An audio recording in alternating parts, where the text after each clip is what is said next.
Vamos a dar paso a la conferencia de factores orgánicos que perjudican a la sexualidad. Muchas veces la sexualidad se ve perjudicada por la enfermedad crónica, por los tratamientos que involucran a la enfermedad crónica y por el impacto psicoemocional a veces de sentirse con una enfermedad. Hay condiciones claras que afectan a la sexualidad de los y las pacientes, por ejemplo, todas las enfermedades del endotelio, la hipertensión arterial, la cardiopatía hipertensiva o isquémica, la diabetes, el gran enemigo de la sexualidad, la enfermedad pulmonar obstructiva crónica, la insuficiencia renal, el cáncer, los problemas artríticos, la artrosis es a veces el factor limitante y lo que funcionalmente tiene más implicancias a la hora de poder ejercer una función sexual sana, ¿no? El dolor, cualquier patología que genere dolor, sobre todo el dolor crónico por sí mismo, por los analgésicos y las disfunciones que generan los analgésicos, y también por muchas veces la depresión que aparece junto con el dolor, ¿no? La ansiedad, los elementos psicoemocionales, alteraciones raquimedulares, patología neurológica, cualquier cirugía o los medicamentos, todo eso afecta profundamente lo que es la sexualidad, y en cualquiera de sus componentes, ¿no? O cómo afecta el deseo, cómo afecta la excitación, tanto lo que es la lubricación en la mujer, como lo que es la disfunción eréctil en el varón, de conciliación o de mantenimiento, y las disfunciones orgánicas, ¿no? Ya sea la eyaculación retrasada, muchas veces producto de la medicación, la anorgasmia en el varón, la anorgasmia en la mujer, la alteración de la sensibilidad a nivel orgásmica o coito doloroso, dispareunia, vaginismo secundario o trastornos de aversión sexual o fobia al sexo que aparece también, ¿no? Es fundamental que los agentes de salud podamos interrogar sobre sexualidad a los y las pacientes, ¿no? Cómo funciona, qué inquietudes tiene, qué condición tiene, si ha impactado en forma negativa cualquier tratamiento farmacológico, cualquier tratamiento quirúrgico que se haya hecho en el paciente, si siente que ha impactado de una manera negativa y cómo lo está viviendo, cómo ha repercutido a nivel de la pareja, si es que tiene una sexualidad en pareja. Todo eso es muy importante, ¿no? Cuando nos enfrentamos al paciente o la paciente, entender qué entorno social tiene, qué enfermedades padece, qué fármacos toma, qué síntomas tiene de su afección crónica y qué tratamientos se han realizado. Muchas veces los grandes enemigos de la sexualidad o el aumento de prevalencia de funciones sexuales en edades avanzadas es la enfermedad crónica. Son los síntomas de la enfermedad. Es el impacto psicoemocional de una enfermedad crónica, de saber que tengo cardiopatía isquémica, de saber que soy diabético, que tengo insuficiencia renal, que tengo cáncer, cualquiera sea la enfermedad diagnosticada, muchas veces es el elemento en contra a la hora de la vivencia de una sexualidad placentera y de una salud sexual, ¿no? Hay muchos fármacos que intervienen en el funcionamiento sexual saludable y que compiten con la salud sexual, ya sea a nivel de psicofármacos, fármacos cardiovasculares. Ahí tenemos gran predominio en los que son los betabloqueantes, cardioselectivos, no cardioselectivos, los diuréticos, sobre todo los tiacídicos, o los diuréticos del ASA, son bien deleterios para el funcionamiento sexual, los analgésicos, algunos antibióticos, anticonvulsivantes, fármacos cardiovasculares como antiarrítmicos también, antihipertensivos, ni que hablar, antivirales, ansiolíticos, ni que hablar los corticoides, los glucocorticoides, ya sea por enfermedades autoinmunes, por alergia importante, por enfermedades reumáticas que asocian los corticoides a su poder analgésico, determinan y deterioran el eje hipotálamo hipófiso gonadal y la secreción de hormonas sexuales muchas veces, ¿no? Entonces esto es muy importante tenerlo en cuenta. Muchas veces los médicos, por incluir una medicación, provocamos una iatrogenia, un acto negativo, una consecuencia negativa del acto médico, y tenemos que estar atentos a interrogar, a preguntar, pero por sobre todas las cosas habilitar al diálogo en la consulta, ¿no? Quizá cuando uno mira bien las enfermedades crónicas que repercuten en forma negativa en la salud sexual, aparece la enfermedad cardiovascular, ¿no? Obviamente como la principal protagonista. En realidad, sabemos, por ejemplo, en el caso del varón, que la disfunción sexual eréctil comparte los factores de riesgo con la cardiopatía isquémica por la disfunción endotelial que esto lleva, ¿no? Que va a llevar a la insuficiencia coronariana, a la insuficiencia arterial periférica y también a la disfunción sexual eréctil en el varón. Esto en la mujer también pasa en mecanismos vasculares, como hemos visto en todo el día de hoy en el curso, vasculares que determinan la vasocongestión femenina, la satisfacción, la excitación, el placer y el orgasmo, ¿no? Entonces es importante en la principal causa de mortalidad, que es, por ejemplo, la cardiopatía isquémica, poder estratificar en qué riesgo estamos. Es un paciente que tiene qué riesgo de evento cardiovascular con la actividad sexual. Y ahí tenemos tablas para estratificar bajo riesgo, alto riesgo de enfermedad cardiovascular cuando está teniendo relaciones sexuales o riesgo intermedio, ¿no? Lo más difícil que es el gris siempre, poder diagnosticar el riesgo intermedio de evento cardiovascular. Y ahí, bueno, que tenga factores de riesgo vasculares 3 o más, que tenga angina moderada o estable, dolor en el pecho de cuando hace algún esfuerzo y que esa clase funcional no se vea alterada,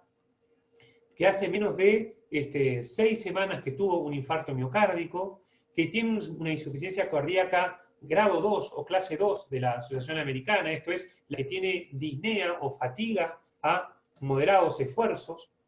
que tenga un accidente cerebrovascular, una enfermedad vascular periférica o un accidente isquémico transitorio en el último tiempo. Estos son los de riesgo intermedio. Alto riesgo son los pacientes que deben ser sí o sí valorados por cardiólogo por todas las enfermedades que tienen, y bajo riesgo son los que tienen los factores de riesgo, pero es una situación estable, controlada, o tuvo un evento cardíaco, pero hace más de 6 semanas. Eso lo cataloga en bajo riesgo. La respuesta sexual humana cambia mucho lo que es la fisiología vascular, aumenta la frecuencia cardíaca, aumenta la presión arterial, acorde va aumentando paralelo a lo que es la excitación, se incrementa en el orgasmo, muchas cifras, aumentan mucho las cifras de pulsaciones por minuto, de presión arterial, equivale a 3 a 5 METs cuando vamos a hacer una ergometría, a ver qué capacidad funcional tiene el paciente. Una relación sexual equivale a 3 a 5 METs en cuanto a lo funcional, ¿no? Entonces lo cardiovascular es la enfermedad crónica más temida por el paciente o por la pareja del paciente, porque tuvo un evento y quiere que repita, o porque haya un síntoma asociado a esta enfermedad cardiovascular. Tenemos diferentes tipos. Un tipo es el infarto agudo, otro tipo son las arritmias ventriculares o el riesgo de muerte súbita que puede haber, y otro es lo que se llama la angina del amor, es el paciente o la paciente que tiene ANGO durante el ejercicio de su función sexual. ANGO es el dolor opresivo a nivel del precordio que simula lo que es la coropatía isquémica. Entonces, si al paciente le hacemos una ergometría y es capaz de superar los 3 a 5 METs de esfuerzo, el riesgo de una isquemia durante la relación sexual está definido como que es muy bajo. Por otro lado, en menos del 1% de los casos, la relación sexual es la causa de un infarto agudo de miocardio, menos del 1%. Y en tercer lugar, no se ha demostrado la relación entre tener relaciones sexuales y la presencia de arritmias ventriculares malignas o de muerte súbita.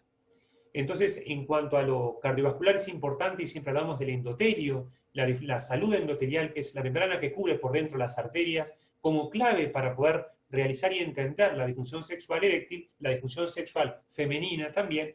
Y en este lugar hay claros enemigos. La hipertensión arterial es un gran enemigo de la sexualidad, ¿no? Aumenta la resistencia vascular en las arterias pequeñas, y en las arterias de mayor o mediano tamaño aumentan las complicaciones vasculares. A veces la ateromatosis, que se vaya tapando, la disfunción endotelial que va depositando el calcio, el colesterol, las complicaciones a nivel de la placa de ateroma que puede llevar a un accidente vascular, en la coronaria un infarto agudo de miocardio, a nivel carotidio un stroke, un infarto cerebrovascular, o a nivel arterial periférico, las femorales, las arterias de las piernas y también las arterias que van a ir a lo pudendo, a los genitales, ¿no?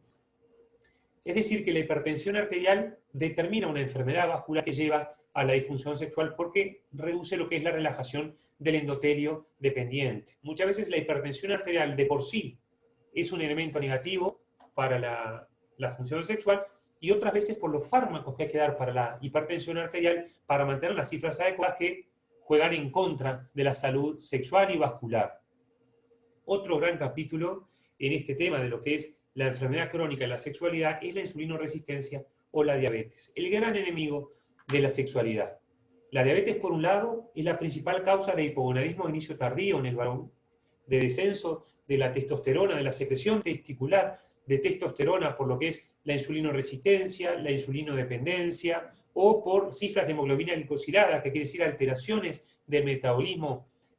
glucídico en más de 3 meses. Esto va deteriorando la producción de testosterona a nivel testicular y va a traer síntomas claros que conocemos del hipogonadismo: la pérdida del deseo, las dificultades de mantener la erección, además de lograrla, o trastornos en lo que es la eyaculación o el orgasmo, ¿no? En la mujer también la diabetes se asocia a alteraciones y disfunciones sexuales mucho más prevalentes, a diferentes niveles de infección urinaria mucho más frecuentes, infecciones urinarias e infecciones genitales por hongos, por bacterias a nivel vulvar que predisponen a la pérdida de satisfacción y a la problemática a nivel genital en la mujer. Entonces, cuanto más inestable es la enfermedad diabética, cuanto más drogas es necesario para poder controlar las cifras de diabetes en cuanto a si es más o menos inestable, más o menos rebelde a la medicación, o cuántos fármacos y qué dosis de estos fármacos necesito para controlar la glicemia, es que se determina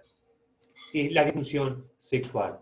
Otro gran capítulo de la patología crónica y la sexualidad son las alteraciones del colesterol. La hipercolesterolemia, por ejemplo, para la disfunción eréctil es un factor de riesgo independiente. Cambia todo. Por el tener el colesterol alto, ya sea los triglicéridos o el colesterol malo, sobre todo no es el HDL, que es el que va a tener un factor protector a nivel vascular, pero sí el LDL, el VLDL o los triglicéridos va a reducir la actividad vascular normal a nivel de las arterias que van a llevar la sangre a los genitales y va a afectar su función, ¿no? Hay toda una entidad que es el síndrome metabólico, que es el paciente que tiene aumento del perímetro abdominal, es el paciente que tiene alteraciones de la glicemia, alteraciones de la presión arterial, alteraciones del colesterol, que esto lleva a mayor prevalencia de disfunciones sexuales tanto en el hombre como en la mujer,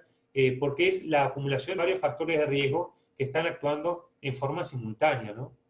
Y en los enemigos de la sexualidad, el tabaquismo es uno de los enemigos claves también. Hay menor producción de prostaciclina a nivel del endotelio. Esto cambia lo que es la dilatación del endotelio mediado por flujo, que es clave para la vasocongestión de la mujer y para la disfunción eréctil del varón. Así sea una persona que está fumando o su pareja, el fumador pasivo, que es el que inhala los hidrocarburos aromáticos policíclicos, se llama del humo de tabaco, que también tiene una afección de su función endotelial, aunque sea pasivo, ¿no?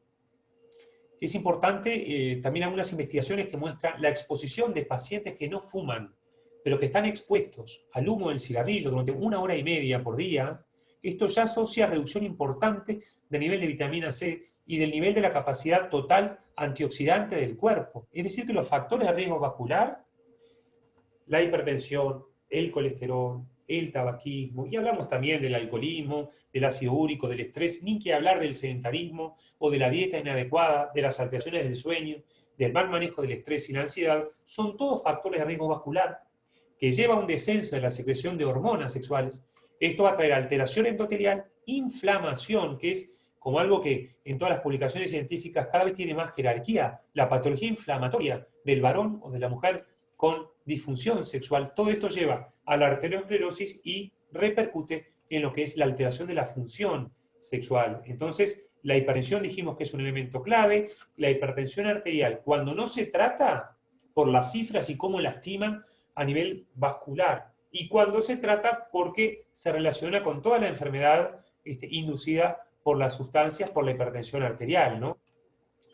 La diabetes dijimos a todo nivel. La diabetes afecta lo que es la macroangiopatía, decimos que son la afectación en los grandes vasos, y esto va a afectar la llegada de sangre y la salud vascular para afectar la función sexual del varón y mujer. La microangiopatía, que va a trabajar en la microangiopatía es a nivel renal, a nivel ocular, y también lo que es la disautonomía diabética, cómo afecta la regulación a nivel neurológico, el tener una glicemia alterada y afectada en forma persistente, que va a trabajar a múltiples niveles, ¿no? Va a lastimar a múltiples niveles la salud de los genitales y la salud sexual. A nivel vascular, a nivel hormonal, en la menor secreción de hormonas sexuales, e impidiendo la respuesta a cualquier fármaco que uno pueda dar para lo que es el ejercicio de una función sexual saludable. Y también, ni que hablar, sobre el impacto emocional del paciente cuando lo diagnosticamos. Los internistas, muchas veces cuando hacemos el diagnóstico de una enfermedad crónica como es la diabetes, que no se va a curar nunca, que va a tener que mantenerla, que el paciente va a tener que adherirse a una dieta por el resto de su vida, a un perfil de tratamiento por el resto de su vida, que llegó la medicación para no irse más, y que si es inestable hay que subir o no, y a veces damos insulina de entrada, otras veces insulinizamos cuando con la medicación no alcanza. Todo eso tiene un impacto emocional en el paciente o la paciente y en su pareja, que también destruye muchas veces lo que es la salud sexual y compite contra eso. Entonces es muy importante que hay muchos mecanismos implicados en el desarrollo de la disfunción sexual del varón o de la mujer con diabetes, y esto es importante. Particularmente en la mujer aparece todo lo infeccioso de la patología a nivel vulvovaginal, de más riesgo de cándida, más riesgo de infecciones micóticas por hongos, o infecciones bacterianas, y en el hombre también, a veces cuando no está circuncidado, la mayor prevalencia de infecciones a ese nivel, de parafimosis, o alteraciones que llevan a lo que es la salud genital y trabajan en contra del desarrollo de una función sexual sana. Otro capítulo grande tiene lo que es la insuficiencia renal crónica. La insuficiencia renal realmente es un estado y una condición que juega en contra, y hay muchos niveles y muchas publicaciones mostrando cómo a medida que empeora el funcionamiento renal, empeora la función sexual y aumenta muchísimo en prevalencia las disfunciones sexuales, tanto del deseo, de la excitación, como del orgasmo, ¿no? Muchas veces en la mujer, asociada a la insuficiencia renal, lo más claro es la dispareunia, el dolor coital, la menorrea, la pérdida de libido, la pérdida del deseo, de motivación, las alteraciones de la lubricación, lo que es la disfunción excitatoria femenina, la disfunción en el orgasmo y muchas veces lo que es el desarrollo del orgasmo retrasado, ¿no? Todo eso es muy frecuente en lo que es la mujer. Y en el varón, también la insuficiencia renal se asocia con mucha patología, sobre todo lo que es la función del deseo, la función de la erección, y en la insuficiencia renal crónica, la alteración de la satisfacción orgásmica o la alteración de la satisfacción sexual. Relacionado siempre la disfunción sexual en el paciente que tiene insuficiencia renal con el nivel de uremia, que esto es el grado de insuficiencia renal que tiene por deterioro de la función glomerular renal, por la anemia que muchas veces se asocia a la insuficiencia renal cuando es crónica, por alteración del metabolismo de las paratiroides, que también es un elemento de cronicidad de la insuficiencia renal y determina el desarrollo de la insuficiencia de la disfunción sexual, por las alteraciones en el eje hipotálamo hipófiso gonadal, que determinan la menor secreción de hormonas sexuales, por la enfermedad vascular a la que predispone la insuficiencia renal, y por los fármacos que tenemos que dar los internistas, los nefrólogos, los médicos de cabecera, y todo el componente emocional para tratar la insuficiencia renal del paciente. Sobre todo,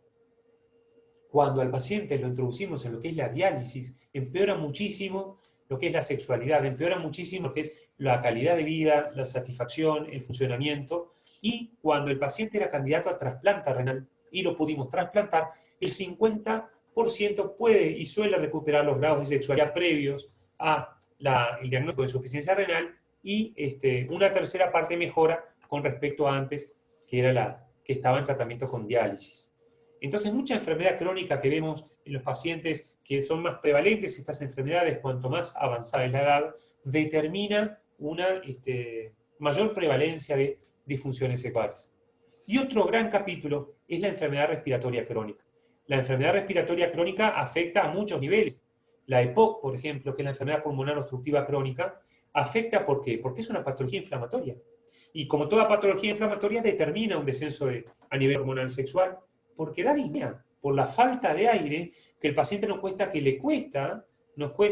mantener un funcionamiento sexual, porque se fatiga, porque tiene que pausar para respirar hondo, y porque es un ejercicio más que no tiene una capacidad funcional pulmonar adecuada para su funcionamiento. Y en tercer lugar, por los fármacos, muchas veces a nivel inhalatorio, los que usa, que se usa corticoides o no usa corticoides, que le da palpitaciones, que le da taquicardia, el inhalador, que esto le da miedo, y ahí tenemos trabajamos desde la sexología con muchas recomendaciones, a veces sí inhalarse una vez antes de la actividad sexual y no esperar a estar fatigado. Se le pide al paciente que tenga un rol menos activo y que se buscan las posiciones adecuadas para su reserva funcional, y ni que hablar, trabajamos sobre lo que es el sobrepeso, todo lo que aumente la carga funcional y que deteriore la dinámica respiratoria, es lo que tenemos que trabajar. Y a nivel neurológico, es también otro gran capítulo. Es también otro gran capítulo por la patología a nivel del sistema nervioso central degenerativa, por ejemplo, el deterioro cognitivo, la demencia, a nivel de la patología estructural del sistema nervioso central, macroestructural o microestructural, el stroke, el infarto cerebral, la microangiopatía, muchas veces del hipertenso crónico, el paciente que tiene enfermedad de riesgo que va deteriorando y va llevando a la atrofia cerebral. Todo eso obviamente va a deteriorar el funcionamiento y la performance sexual, o patología del sistema nervioso periférico, ni que hablar lo que es la esclerosis múltiple, o las hernias discales, que el paciente a veces se presenta con patología de columna, con hernia discal, con dolor crónico, y eso va a deteriorar mucho lo que es el funcionamiento sexual. La esclerosis múltiple, ni que hablar a todo nivel, va a traer problemas de erección, de eyaculación y de baja libido en el varón, y los reportes hablan también de alteraciones de la lubricación, de la libido o anorgasmia en lo que es la mujer. Y otra enfermedad que ahora, gracias a los tratamientos, cada vez es más una enfermedad crónica en una enfermedad mortal, que es la patología neoplásica, y se abre todo el capítulo de la oncosexología, cómo la enfermedad oncológica repercute e inhibe el funcionamiento sexual por la quimio, por la radio, por la cirugía, por el impacto emocional, por cómo cambia el vínculo de pareja. Todo eso deteriora el funcionamiento sexual y muchas veces tenemos que abordarlo siempre de una estrategia multidisciplinaria a los pacientes con esta afección. Tenemos que hablar de la obesidad, a veces también como otro elemento más y otra enfermedad crónica que determina notablemente la presencia de disfunciones sexuales tanto en el hombre como en la mujer. Es fundamental que los sexólogos estemos atentos a esto, a la enfermedad y al terreno biológico donde asienta la disfunción sexual, y trabajar en equipo con el médico tratante, con el médico de cabecera, con los especialistas que indicaron las medicaciones, y trabajar y poder articular en el sistema de salud la mejor enfoque holístico del paciente para no solo dedicarnos a aliviar un síntoma, sino lo que es la rehabilitación médico-sexológica, ¿no? Y tenemos que hablar de un montón de recomendaciones, hablamos de la dieta adecuada que el paciente tiene que recibir, obviamente si tiene una dieta rica y excesiva en azúcares, si tiene una dieta con mucho bebidas efervescentes, si tiene una dieta rica en grasas, va a jugar en contra de lo que es la salud sexual, o con pocos líquidos. Obviamente el sedentarismo, tenemos que trabajar, este paciente tiene que moverse como una indicación más. Y la recomendación de mayor evidencia científica es que el paciente con disfunción sexual tiene que llegar a los 160 minutos por semana de ejercicio aeróbico, moderado o intenso. Esto implica que 4 veces por semana tenemos que aconsejarle al paciente que mínimo 40 minutos haga ejercicio aeróbico, pero no a intensidad leve. A intensidad leve no se ven los beneficios desde el punto de vista estadístico, tiene que ser intensidad moderada o intensidad importante. Hablamos de ejercicio aeróbico como caminar, bicicleta, natación, lo que el paciente pueda hacer, pero tenemos que llegar a los 160 minutos para tener beneficios a nivel de la salud vascular, mental y de la salud circulatoria, ¿no? Es decir, que hacer hincapié en la dieta, hacer hincapié en el ejercicio y hacer hincapié en el manejo del estrés y en la calidad del sueño del paciente que estamos. Tenemos que estar atentos a todas estas situaciones para trabajar desde la enfermedad crónica o desde la patología orgánica y apuntar la salud sexual desde lo que es la salud corporal, afectiva y emocional. Yo siempre termino con este proverbio que me encanta: hay que hacer 3 diagnósticos en sexología: una enfermedad que conozco y trataré, una enfermedad con la que voy a combatir por el resto de mi vida, y una enfermedad que debo aceptar, contra la cual no puedo hacer nada. Son 3 diagnósticos distintos que muchas veces los médicos clínicos nos enfrentamos, y es importante tener en cuenta esto. Combatir el tabaquismo, combatir la grasa abdominal, la obesidad, combatir el sedentarismo, la dieta rica en grasas, el alcoholismo, muchas veces el estrés, la ansiedad, el alcoholismo de fin de semana, combatir la angustia, la depresión, la salud emocional, todo eso para ir hacia lo que es la salud sexual, para ir a lo que es la salud corporal y mental también, y afectiva. Muy bien. La verdad que es un placer haber terminado con la ponencia de hoy. Dada la hora, vamos a hacer un cierre, vamos a finalizar. Quería finalizar diciendo gracias a los y las participantes que estuvieron hasta el final de la jornada, gracias a la industria, al Eurofarma, al Laboratorio Bayer, que siempre nos apoyan en la realización de las jornadas, a la Academia Internacional de Sexología Médica. Gracias a todos los expositores, los compañeros y compañeras de la Academia Internacional de Sexología Médica, que en un principio, cuando habíamos dicho que iba a ser presencial el curso en mayo, en este año, antes de la explosión de la pandemia, en forma desinteresada se habían ofrecido para venir a acompañarnos desde Montevideo, a hacerlo un curso presencial, y después supieron y entendieron lo de postergarlo, y después postergarlo y hacerlo 100% online. La verdad que impecable, y gracias a los amigos y las amigas de la academia por la forma desinteresada en la que han compartido sus conocimientos, invitarlos a todos y a todas a seguir a la Academia en las redes, en nuestro Twitter, en nuestro Facebook y en la página web que la tenemos rediseñada y actualizada, academiasexología.org, y ahí van a tener todas las novedades acerca de la movida sexológica de la Academia, y estamos siempre abiertos a sugerencias y a temas de interés que nos puedan brindar por nuestro blog para preparar las futuras actividades. Ha sido un placer tenerlos. Gracias por la presencia y nos vemos muy prontito. Un abrazo grande a todos y todas.